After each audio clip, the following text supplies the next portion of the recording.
Deixa eu te perguntar uma coisa. Você gostaria de viver de YouTube? Fazer seu próprio horário, trabalhar de onde você quiser e principalmente gerar muita receita? Pois é, hoje é a sua chance. Assim, quando você tá na Fórmula 1, todo esse aspecto que você estava falando aí de rever conceitos, não sei o que e tal, eu imagino que você esteja falando da relação com os outros pilotos. Porque assim, você sabe o que você quer ganhar, né? E aquele ambiente ali, um dos mais competitivos que tem, pela conversa que eu já tive com o Tony e com o Márcio, me parece ser no ponto de você ter que ser meio escroto com os outros caras, né? Assim, teve certos momentos da minha vida que eu falava assim, cara, e já teve nas crianças até, assim, falava, pai, mas o que você tá me ensinando, o menininho não faz isso. Por que eu tenho que fazer? Então, tem certas coisas que eu falava assim, cara, como pode? Como será que ele dorme? Tem pessoas que você pensa, mas aí você está julgando alguma coisa. Então, cabe a você mudar ou se adaptar a alguma coisa. Então, por exemplo, vou te dar um exemplo.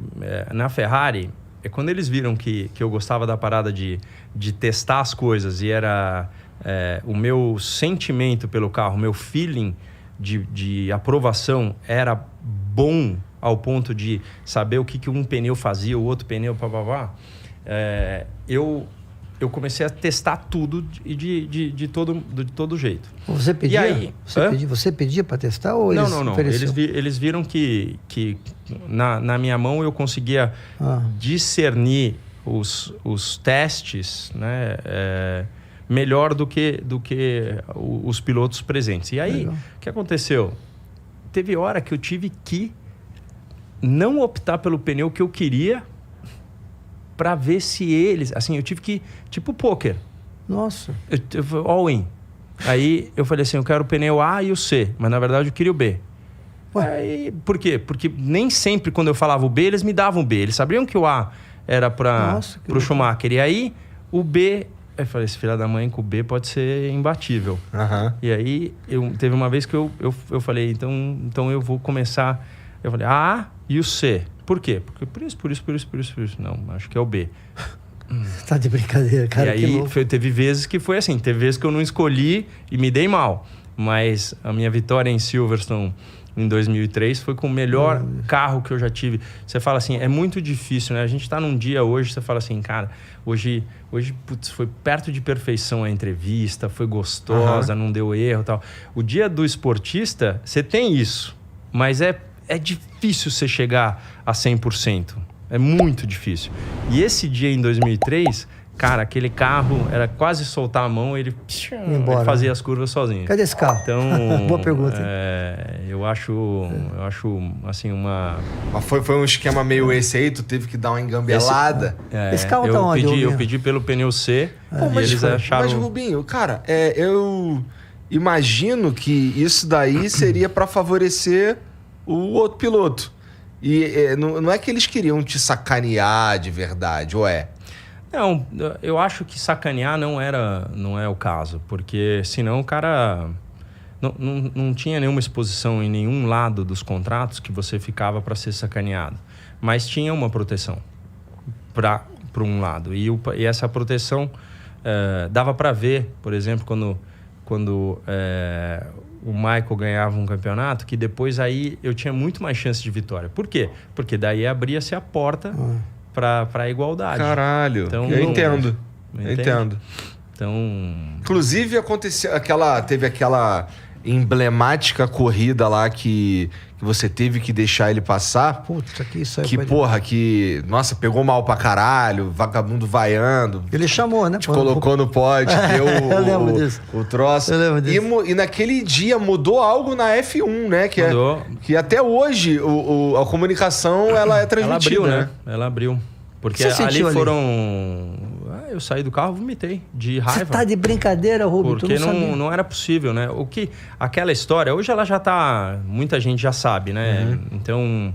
Mas o que aconteceu? Aquilo é 2002. 2001, aconteceu a mesma coisa na mesma pista pela segunda posição. Porque tinha uma McLaren na frente Eu em segundo e o Michael em terceiro. Puta que eu... E aí eles falaram, pô, troca pelo campeonato e tal. E aí eu troquei, ninguém ficou sabendo.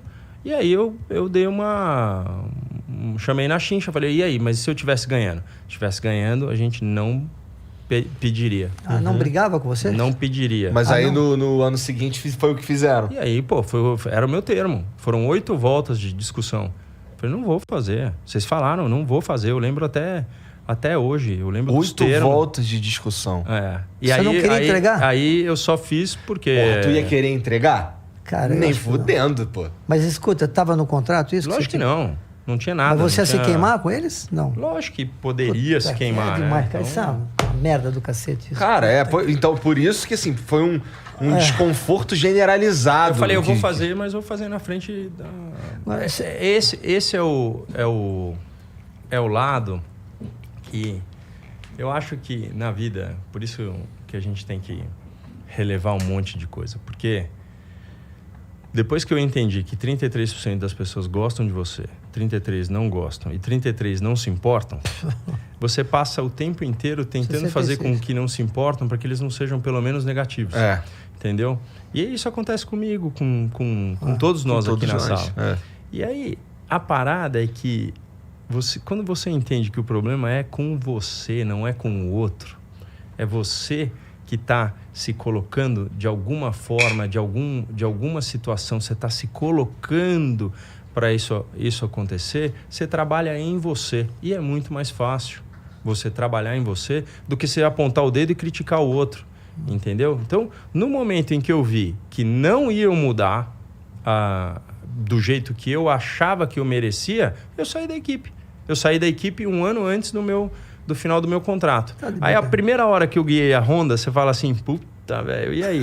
O sushi era bom, mas o carro era pior que a Ferrari, velho. E aí? Aí você fala assim, puta vida, e agora? Não, vamos trabalhar. E aí foi quando aconteceu uma série de coisas.